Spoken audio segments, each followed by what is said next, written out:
Hey guys, Randall Cornett here. Hope everybody had a great week. We seen several days of green today. We are looking like we're primed and ready to go. I don't want to take up too much of your time. I wanted to cover a few things that I've seen today that I think are pretty significant, and I think that you guys will share that sentiment. Moving on, we'll jump right into it. So what we're looking at here is the 13F filings for today, which is institutional buyers. And there's one big significant one that I really want you guys to pay attention to. Our friends here at Vanguard Group, whether you want to call them our friends or not, the enemy of our enemy is our friend, made a pretty big 13F filing today. Their original position, they were at 7.6 million shares, okay? Now they're sitting at 37 million shares after this 13F filing, which is a huge number. That's a 388% increase from the 7%, and that's a current value of $382,280,000. Okay, that is huge. So we're looking at $382 million in positions just in Vanguard alone off of their 13F filing today. And that is the largest one. But I also do want to, highlight ProShare Advisors here.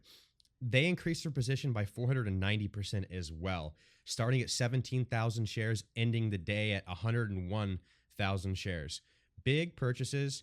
And that's, $1 million in value right there, just in AMC shares. And that's obviously there's a lot of companies. Bank of Americorp added a 382% increase of their position, now sitting at 597,000 shares. There is a lot of good stuff going on. Obviously, you can see some of these puts here. People are still doing their shenanigans. Know thy enemy.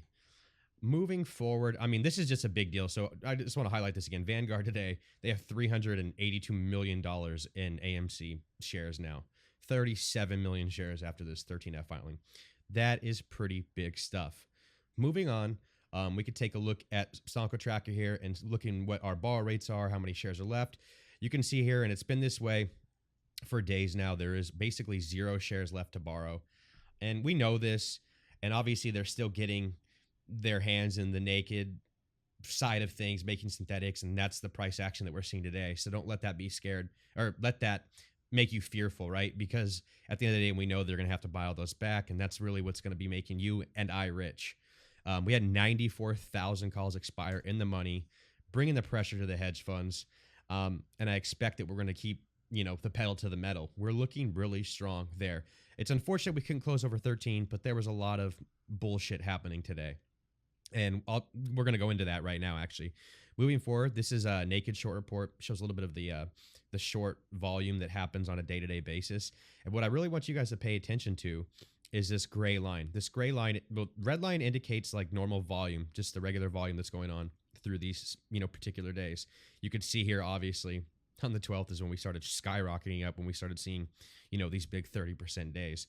But what's unique about this, if you look at this gray line, you can see as well the short volume increasing as well. So on the 13th, which was yesterday, there was 127 million like just overall volume. Out of that 127 million, 60 million of that was short volume. So that's 47% of the volume was short volume. So that's all the shit that you're seeing with the naked synthetics. That's all that coming into play. And something interesting, this information is not from yesterday, but this information is from today.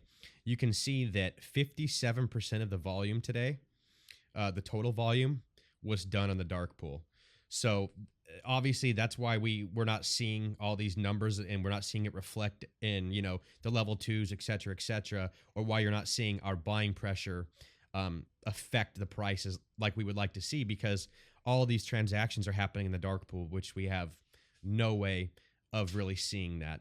So you can understand kind of why we're seeing a lot of the manipulation, and this is a big reason why.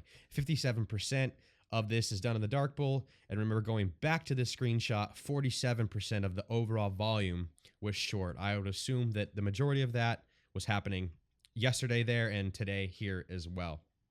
As far as the Ortex info goes, we're looking at a negative 3.34% on the short interest change.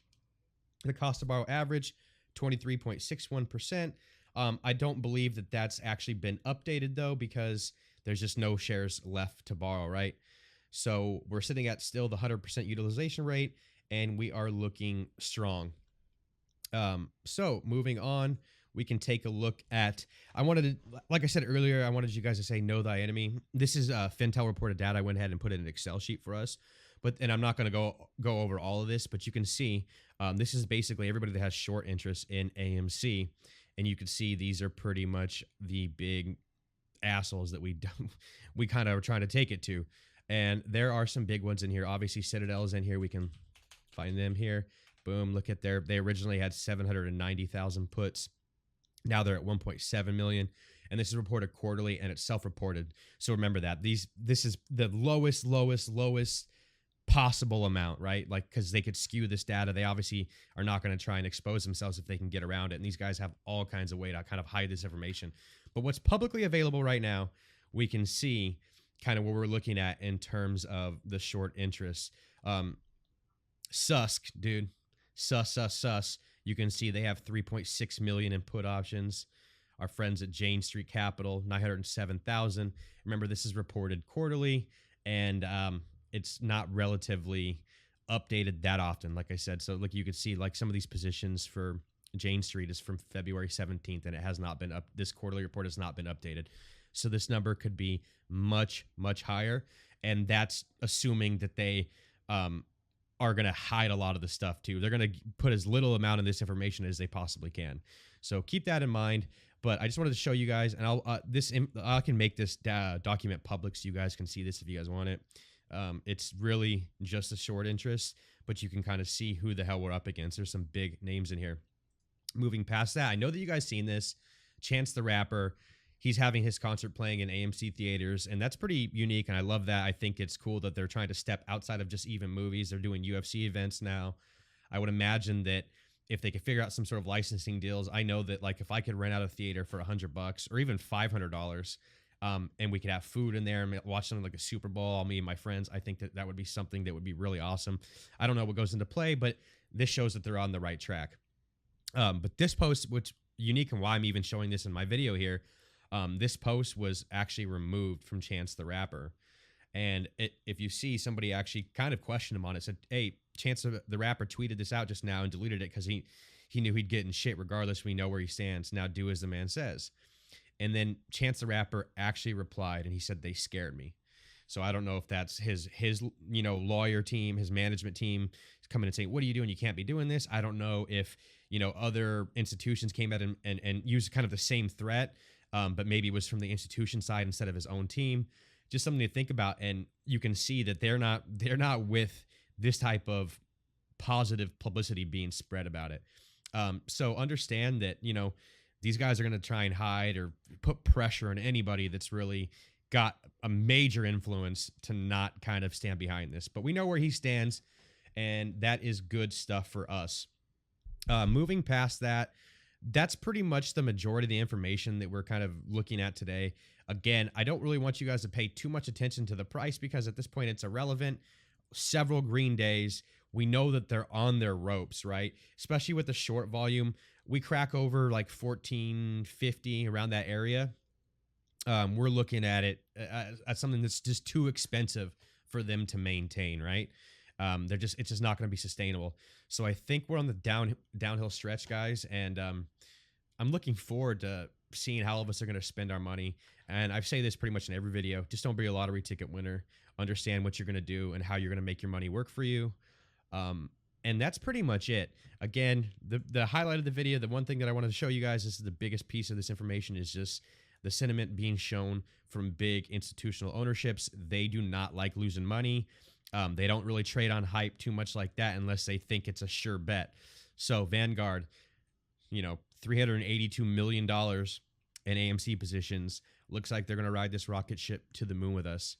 I hope you guys have a great weekend. It's been absolutely a great week for me, and I continue to get love like so much. You don't even know. I have got tons of messages in my Twitter inbox. It's kind of blowing me up or freaking me out because I didn't think that anybody would be even be watching these at a certain point. So appreciate you guys sticking around, showing me love.